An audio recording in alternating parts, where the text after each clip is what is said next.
ಇಂದು ರೈತರ ಪಾಲಿಗೆ ಅಭದ್ರ ಜಲಾಶಯ ಟಿಬಿ ಡ್ಯಾಂನಲ್ಲಿ ಕ್ರಸ್ಟ್ ಗೇಟ್ ತುಂಡಾಕಿ ಕಣ್ಣೆದುರೇ ಲಕ್ಷ ಕ್ಯೂಸೆಕ್ ನೀರು ಪೋಲಾಗ್ತಾ ಇದೆ. ಅರ್ಧಕರ್ಧ ಡ್ಯಾಂ ಖಾಲಿ ಆಗ್ತಾ ಇದೆ. ರೈತರು ಕಣ್ಣೀರು ಹಾಕುವಂತಹ ಪರಿಸ್ಥಿತಿ ಎದುರಾಗಿದೆ. ಈ ಕುರಿತ ಒಂದು ರಿಪೋರ್ಟ್ ಇಲ್ಲಿದೆ ನೋಡಿ. 60 ಟಿಎಂಸಿಯನ್ನ ಖಾಲಿ ಮಾಡಿದ್ರೆ ಮಾತ್ರ ಕ್ಲಸ್ಟರ್ ಗೇಟ್ ಮುರಿದು ಹೋಗಿದೆ. ಆ ಒಂದು ಗೇಟ್ ಅನ್ನ ತಾತ್ಕಾಲಿಕವಾಗಿ ಅಳವಡಿಸೋದಕ್ಕೆ ಸಾಧ್ಯ ಆಗುತ್ತೆ.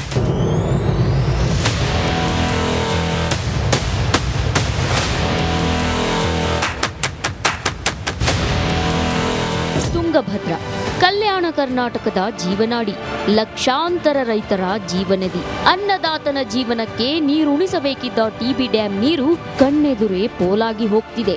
ಕ್ರಸ್ಟ್ ಗೇಟ್ ಒಡೆದು ಲಕ್ಷ ಕ್ಯೂಸೆಕ್ ನೀರು ಹರಿದು ಹೋಗ್ತಿದೆ. ಈಗ ತುಂಗಭದ್ರಾ ಜಲಾಶಯದಲ್ಲಿರ್ತಕ್ಕಂಥ 30 ಕ್ರಸ್ಟ್ ಗೇಟ್ಗಳ ಪೈಕಿ ಈ ಕ್ರಸ್ಟ್ ಗೇಟ್ ಒಡೆದಿರ್ತಕ್ಕಂಥದ್ದು. ಇದು 19ನೇ ಕ್ರಸ್ಟ್ ಗೇಟ್. ನೋಡ್ರಿ ಯಾವ ರೀತಿಯಾಗಿ ತುಂಗಭದ್ರಾ ಜಲಾಶಯದಿಂದ ಯಾವುದೇ ರೀತಿಯ ಅಡೆತಡೆ ಇಲ್ಲದೆ ನೀರು ಹೋಗ್ತಾ ಇದೆ ಅನ್ನೋದನ್ನ ನಾನು ನಿಮಗೆ ತೋರಿಸ್ತಾ ಇದ್ದೀನಿ. ಇನ್ನೊಂದು ಕಡೆಗೆ ತುಂಗಭದ್ರಾ ಜಲಾಶಯದ ಕ್ರಸ್ಟ್ ಗೇಟ್ ನ ಸರಪಳಿ ಅಂದ್ರೆ ಚೈನ್ ಲಿಂಕ್ ಕಟ್ಟಾಗಿ ಬಿದ್ದಿರ್ತಕ್ಕಂಥದ್ದು ಇನ್ನೊಂದು ಕಡೆಗೆ ಕಾಣುತ್ತೆ. ಇದೇ ಭಾಗದಲ್ಲಿ ಈಗ ಒಂದು ದುರಸ್ತಿ ಕಾಮಗಾರಿಯನ್ನು ಮಾಡಬೇಕು. ಅರ್ಧ ಡ್ಯಾಂ ಖಾಲಿ, ಯಾರು ಹೊಣೆ ಸ್ವಾಮಿ? ವಿಜಯನಗರದ ಟಿಬಿ ಜಲಾಶಯ ರಾಜ್ಯದಲ್ಲೇ ಅತಿ ದೊಡ್ಡ ಜಲಾಶಯ. ಬರೋಬ್ಬರಿ 105 ಟಿಎಂಸಿ ನೀರು ಸಾಮರ್ಥ್ಯ ಹೊಂದಿರೋ ಡ್ಯಾಂನಲ್ಲಿ ಈಗಾಗಲೇ 16 ಟಿಎಂಸಿ ನೀರು ಖಾಲಿಯಾಗಿದೆ. ಸದ್ಯ ಜಲಾಶಯದಲ್ಲಿರೋದು ಕೇವಲ 89 ಟಿಎಂಸಿ ನೀರು. ಹೊಸ ಗೇಟ್ ಅಳವಡಿಸಬೇಕಾದ್ರೆ ಇನ್ನೂ 3-4 ದಿನ ಇದೇ ರೀತಿ ನೀರನ್ನ ಹರಿಬಿಡಬೇಕು. ಬರೋಬ್ಬರಿ 60 ಟಿಎಂಸಿ ನೀರನ್ನ ಖಾಲಿ ಮಾಡಬೇಕು. ಸರಳವಾಗಿ ಹೇಳಬೇಕಾದ್ರೆ ಒಂದು ಕೆಆರ್ಎಸ್ ಡ್ಯಾಮ್ ಅನ್ನೇ ಖಾಲಿ ಮಾಡಿದಂತೆ ಲೆಕ್ಕ. ಸಂಪೂರ್ಣವಾಗಿ ಒಂದು ರೀತಿ ಜಲಪಾತದ ರೀತಿಯಲ್ಲಿ ನೀರು ಹೋಗ್ತಾ ಇದೆ. ನೋಡಿ, ಸಂಪೂರ್ಣವಾಗಿ ಹಾಲ್ನೊರೆಯಂತೆ ನೀರು ಹೋಗ್ತಾ ಇದೆ. 1 ಲಕ್ಷ ಕ್ಯೂಸೆಕ್ ನೀರು ಈಗ ಡ್ಯಾಮ್ ನಿಂದ ಹೊರ ಹೋಗ್ತಾ ಇದೆ. ನೀವೇನು ಈಗ ದೃಶ್ಯದಲ್ಲಿ ನೋಡ್ತಿದ್ದೀರಾ, ಇದು 19ನೇ ಕ್ರಸ್ಟ್ ಗೇಟ್ ನಿಂದ ನೀರು ಯಾವ ರೀತಿ ಹೋಗ್ತಾ ಇದೆ ಅನ್ನೋ ದೃಶ್ಯ. 2 ದಿನ, ಇನ್ನು 2 ದಿನ ಹೀಗೆ ನೀರು ಪೋಲಾಗ್ತಿದ್ರೆ ಟಿಬಿ ಡ್ಯಾಂ ಅರ್ಧಕ್ಕರ್ಧ ಖಾಲಿಯಾಗುತ್ತೆ. 60 ಟಿಎಂಸಿ ನೀರನ್ನ ಹರಿಬಿಟ್ಟ ಬಳಿಕ ಕೊನೆಗೆ ಡ್ಯಾಂನಲ್ಲಿ ಉಳಿಯೋದು ಕೇವಲ 50 ಟಿಎಂಸಿಯಷ್ಟು ನೀರಷ್ಟೇ. ಆತಂಕದ ವಿಷಯ ಅಂದ್ರೆ ಈಗಾಗಲೇ ಮಳೆ ಕಡಿಮೆಯಾಗಿದೆ. ಹೀಗಾಗಿ ಮತ್ತೆ ಜಲಾಶಯ ತುಂಬೋದು ಕಷ್ಟ ಸಾಧ್ಯ. 2 ಬೆಳೆಗಳನ್ನ ನಂಬಿರೋ ಕಲ್ಯಾಣ ಕರ್ನಾಟಕದ ಜನರಿಗೆ ಕೊನೆಗೆ ಉಳಿಯೋದು ಕಣ್ಣೀರು ಮಾತ್ರ. ಹೊಸ ಕ್ರಸ್ಟ್ ಗೇಟ್ ಅಳವಡಿಕೆಗೆ ತಯಾರಿ. ಈಗಾಗಲೇ ಆ ಒಂದು ತಾತ್ಕಾಲಿಕ ಗೇಟ್ಗಳನ್ನ ಸಿದ್ಧಪಡಿಸುವಂತಹ ಕಾರ್ಯಗಳು ಭರದಿಂದ ಸಾಗ್ತಾ ಇದೆ. ಒಂದು ಕಡೆ ನಾರಾಯಣ್ ಇಂಜಿನಿಯರಿಂಗ್ ವರ್ಕ್ಸ್ ಅಲ್ಲಿ ಆಗ್ತಾ ಇದ್ರೆ, ಮತ್ತೊಂದು ಕಡೆ ಹಮೀದ್ ಇಂಜಿನಿಯರಿಂಗ್ ವರ್ಕ್ಸ್ ಅಲ್ಲೂ ಕೂಡ ತಾತ್ಕಾಲಿಕವಾದಂಥ ಗೇಟ್ಗಳನ್ನು ತಯಾರು ಮಾಡಲಾಗ್ತಾ ಇದೆ. ಆದಷ್ಟು ಬೇಗ ಗೇಟ್ಗಳನ್ನು ತಯಾರು ಮಾಡಿ ಆ ತಾತ್ಕಾಲಿಕ ಗೇಟನ್ನು ತಂದು ಇಲ್ಲಿ ಅಳವಡಿಸುವಂಥ ಕಾರ್ಯವನ್ನ ಮಾಡೋದಕ್ಕೆ ಅಧಿಕಾರಿಗಳು ಹಾಗೂ ಸರ್ಕಾರ ಕೂಡ ಮುಂದಾಗ್ತಾ ಇದೆ. ನಿಜ, ಟಿಬಿ ಡ್ಯಾಂನಲ್ಲಿ ನೀರು ಇರುವಾಗಲೇ ಹೊಸ ಗೇಟ್ ಅಳವಡಿಸಲು ತಯಾರಿ ನಡೆಸಲಾಗ್ತಿದೆ. ಹಮೀದ್ ಎಂಜಿನಿಯರಿಂಗ್ ಗ್ರೂಪ್ 60 ಟನ್ ತೂಕದ ಗೇಟ್ ರೆಡಿ ಮಾಡ್ತಿದ್ದಾರೆ. ಹಮೀದ್ ಇಂಜಿನಿಯರಿಂಗ್ ವರ್ಕ್ಸ್ ಅಂತ ಏನಿದೆ, ಆ ಒಂದು ಇಂಜಿನಿಯರಿಂಗ್ ವರ್ಕ್ಸ್ಗೆ ಈಗ ಆ ಒಂದು ಕೆಲಸವನ್ನ ಕೊಟ್ಟಿದ್ದು ನಾವೀಗ ಇಲ್ಲಿ ಏನು ಗಮನಿಸ್ತಾ ಇದ್ವಿ. ಇಲ್ಲಿ ಆರಿಜೆಂಟಲ್ ಇದರಲ್ಲಿ ಆಂಗಲ್ ನಲ್ಲಿ ತಯಾರಾಗುತ್ತಿರುವಂಥ ಒಂದು ಗೇಟ್ನ ಒಂದು ಭಾಗ ಇದು. ಸುಮಾರು ನಮಗೆ 13 ಟನ್ ಇರುವಂಥ ಈ ಒಂದು ಗೇಟ್ ಈಗ ತಯಾರು ಮಾಡಲಾಗ್ತದೆ. ಸುಮಾರು 60 ಟನ್ ಉಳ್ಳಂತ ಒಂದು ಗೇಟ್ ಅನ್ನ ಈಗ ತಯಾರು ಮಾಡೋದಕ್ಕೆ ಈಗ ಇಲ್ಲಿ ಒಂದಷ್ಟು ಪ್ಲಾನಿಂಗ್ ಅನ್ನ ಕೂಡ ಮಾಡಿಕೊಂಡು ಅದೇ ರೀತಿಯಾಗಿ ಆ ಗೇಟ್ ನ ಸ್ಕೆಚ್ ಯಾವ ರೀತಿಯಾಗಿ ಇರುತ್ತೆ ಅಂತೇಳಿ ಆ ಸ್ಕೆಚ್ ಅನ್ನ ಕೂಡ ಅಧಿಕಾರಿಗಳು ಕೊಟ್ಟು ಆ ಒಂದು ರೀತಿಯಲ್ಲಿ ಈಗ ಗೇಟ್ ಅನ್ನ ಕೂಡ ನಿರ್ಮಾಣ ಮಾಡುವಂತ ಕೆಲಸಗಳನ್ನ ಮಾಡಲಾಗ್ತದೆ. ರಾಜ್ಯ ಸರ್ಕಾರದ ವಿರುದ್ಧ ಅನ್ನದಾತನ ಕಿಚ್ಚು. ಡಿ.ಕೆ. ಶಿವಕುಮಾರ್ ಈ ರಾಜ್ಯದ ಉಪಮುಖ್ಯಮಂತ್ರಿಗಳು, ಮೇಲತ್ತಾಗಿ ಅವರು ಜಲಸಂಪನ್ಮೂಲ ಸಚಿವರು. ಅವ್ರು ಹೇಳ್ತಾರ ಯಾವುದೇ ಆತಂಕ ಪಡಬೇಕಾಗಿಲ್ಲ ಅಂತ. ಆತಂಕ ಪಡಬೇಕಾಗಿಲ್ಲ ಅಂತಕ್ಕಂಥದ್ದು ನೀನಲ್ಲ ಸ್ವಾಮಿ, ನಾವು ರೈತರು ಆತಂಕ ಪಡ್ತಕ್ಕಂಥವ್ರು. ಯಾಕಂತಂದ್ರೆ ಇವತ್ತು ಡ್ಯಾಮ್ನಲ್ಲಿ ಸುಮಾರು 65 ಟಿಎಂಸಿ ನೀರನ್ನ ಹೊರಗೆ ಹಾಕ್ತೀವಿ ಅಂತೇಳಿ ಆಡಳಿತ ಮಂಡನೆ ಘೋಷಣೆ ಮಾಡಿದೆ ಈಗಾಗಲೇ.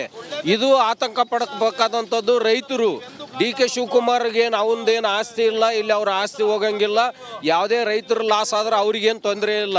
ಯಾರದ್ದೋ ಎಡವಟ್ಟಿಗೆ ಅರ್ಧಕ್ಕರ್ಧ ಟಿಬಿ ಡ್ಯಾಂ ನೀರು ಖಾಲಿಯಾಗ್ತಿದೆ. ಕಲ್ಯಾಣ ಕರ್ನಾಟಕದ ರೈತರಿಗೆ ಬರಸಿಡಿಲು ಬಡಿದಿದೆ. ಈ ಅವಘಡಕ್ಕೆ ಯಾರು ಹೊಣೆ ಅನ್ನೋದನ್ನ ಸರ್ಕಾರ ಉತ್ತರಿಸಲೇಬೇಕು. ನಾಗೇಂದ್ರ ಬಾಬು ಜೊತೆ ರೇಣುಕಾರಾಧ್ಯ, ಸುರೇಶ್, ರಿಪಬ್ಲಿಕ್ ಕನ್ನಡ, ವಿಜಯನಗರ.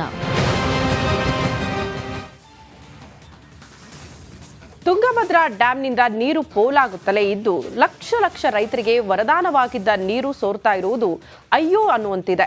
ರಿಪಬ್ಲಿಕದ ವರದಿ ಬೆನ್ನಲ್ಲೇ ಸೇವ್ ತುಂಗಭದ್ರಾ ಡ್ಯಾಂ ಅಭಿಯಾನ ಕೂಡ ಶುರುವಾಗಿದೆ. ಈ ಕುರಿತ ಸ್ಪೆಷಲ್ ರಿಪೋರ್ಟ್ ಇಲ್ಲಿದೆ.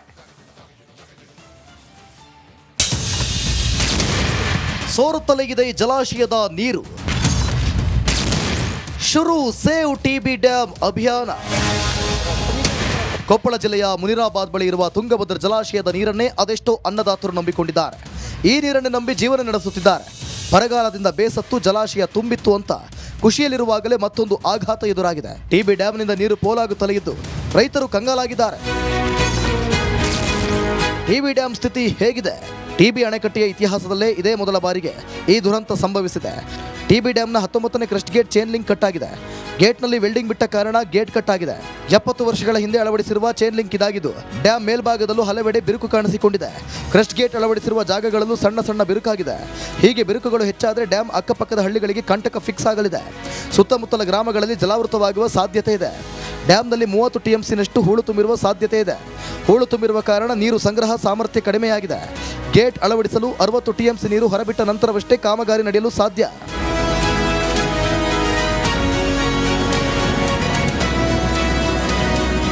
ಇತಿಹಾಸ ಹೊಂದಿರುವ ಟಿಬಿ ಡ್ಯಾಂಗೆ ಈಗ ಬಂದಿರುವ ಸ್ಥಿತಿ ನೋಡಿ ಅನ್ನದಾತರು ಕಂಗಾಲಾಗಿದ್ದಾರೆ. ಹೀಗಾಗಿ ಸೇವ್ ಟಿಬಿ ಡ್ಯಾಂ ಅಭಿಯಾನ ಶುರುವಾಗಿದ್ದು ತುಂಗಭದ್ರಾ ಜಲಾಶಯಕ್ಕಾಗಿ ಹೋರಾಡಬೇಕಿದೆ. Bureau report, Republic Kannada.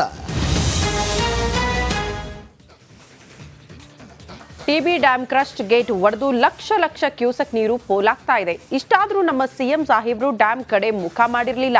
ಈ ಬಗ್ಗೆ ರಿಪಬ್ಲಿಕದ ವರದಿ ಮಾಡ್ತಾ ಇದ್ದಂತೆ ಸಿಎಂ ಸಿದ್ದರಾಮಯ್ಯನವರು ಎಚ್ಚೆತ್ತುಕೊಂಡಿದ್ದಾರೆ. ಇವತ್ತು ಭೇಟಿಗೆ ಮುಂದಾಗ್ತಿದ್ದಾರೆ. ಈ ಕುರಿತ ಒಂದು ರಿಪೋರ್ಟ್ ಇಲ್ಲಿದೆ ನೋಡಿ.